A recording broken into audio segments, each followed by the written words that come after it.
in. I like that effort, Miami. Keep fighting and figuring it out.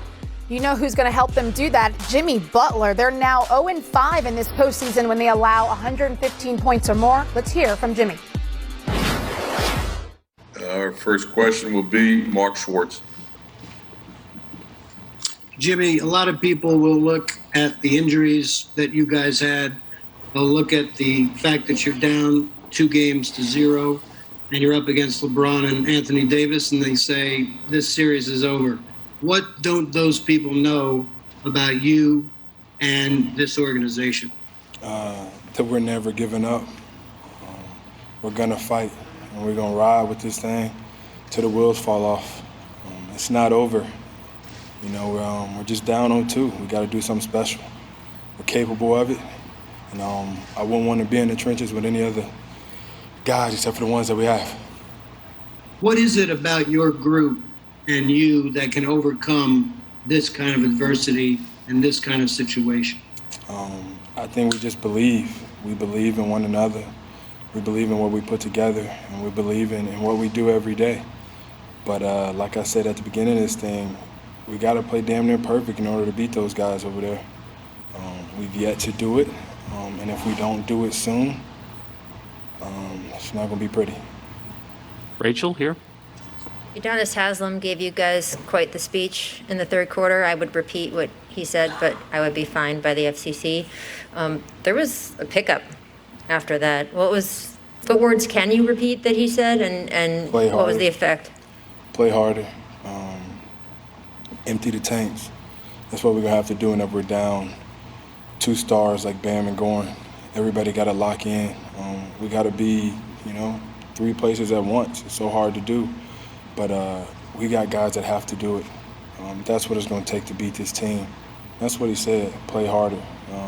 That's what it's going to take for us to win a championship, play harder. Do I feel it affecting me? Oh, yeah. I think that we got to do it from the jump, though. It shouldn't take him telling us to do that, But I like the way that we responded to it. But we got guys that when you tell them what it is, we normally respond. So maybe he should just start the game off cussing people out.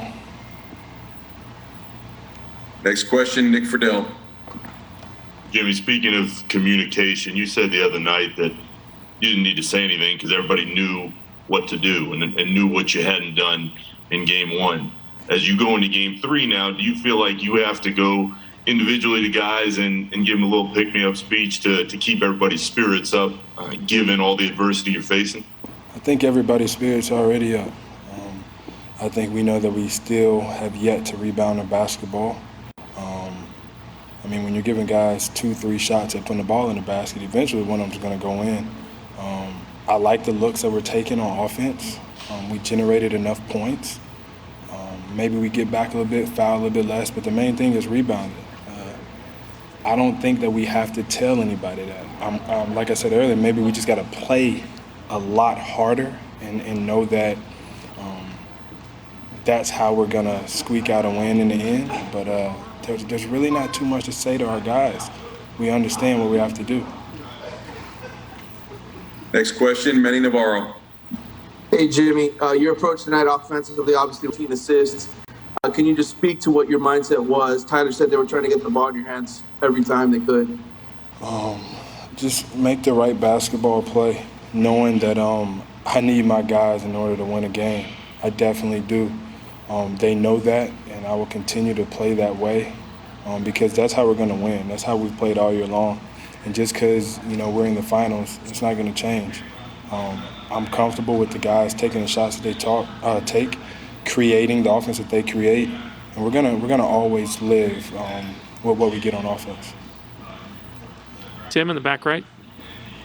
Jimmy, 2 things. Were there things in the second half that you saw that you think can carry over, like things that were working that you think can carry over to Sunday? And then the second thing is, I'm sure you addressed it already, and I apologize, but we all know how much Bam and Goran want to be out there. How much does it hurt you knowing that they're hurting, that they can't help right now? Yeah.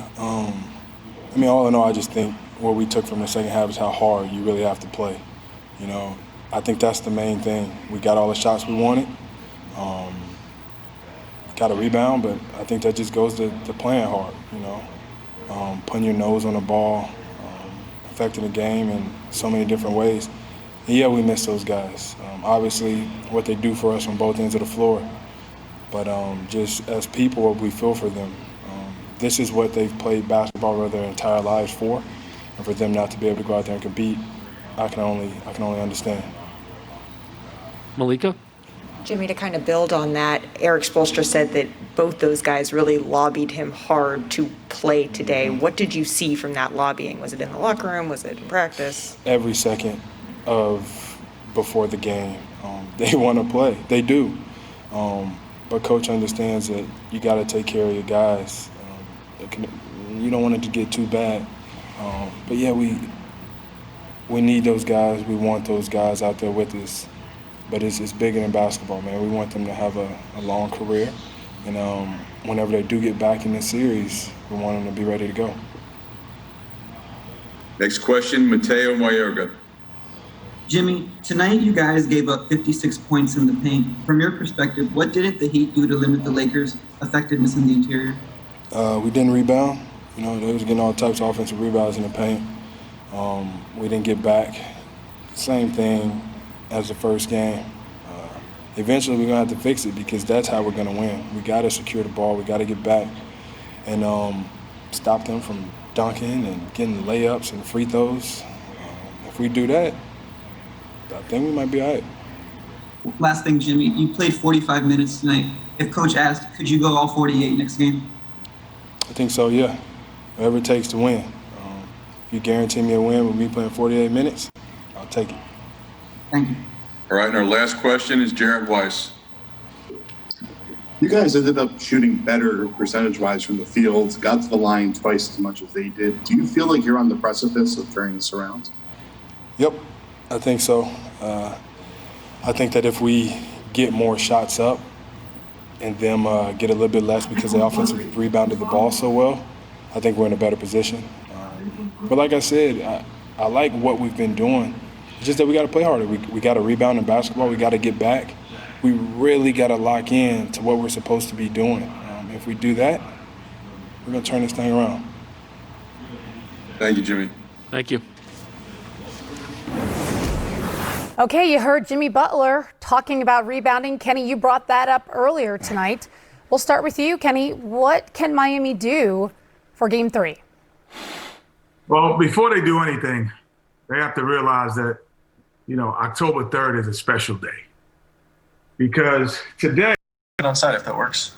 Okay, then we will start off with David Medeman.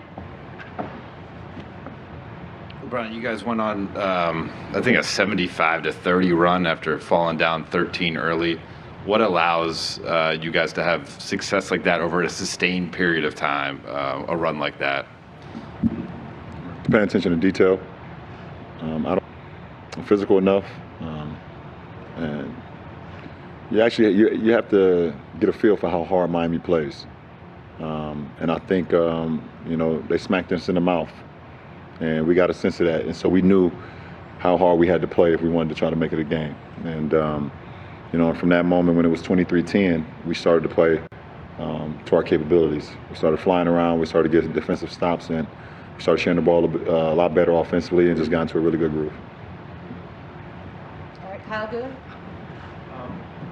For AD, thank you. For AD, obviously his first finals game, what'd you see about his preparation? Was there any advice you gave him, and to see him perform like that, what do you feel about that? I don't feel anything I expected out of him. Didn't need to give him no advice. We've been preparing for this moment all season. He's been preparing for this moment all season. And I'm happy to be on the same floor with him in the same uniform. And he was, once again, a force every facet of the game, both offensively and defensively. All right, Dan. LeBron, you've felt the buzz of the NBA Finals 9 times in your career. What was it like today with nobody there, the sound? I mean, I know you're used to bubble basketball at this point, but on this stage, what did it feel like to play a finals game? It felt great.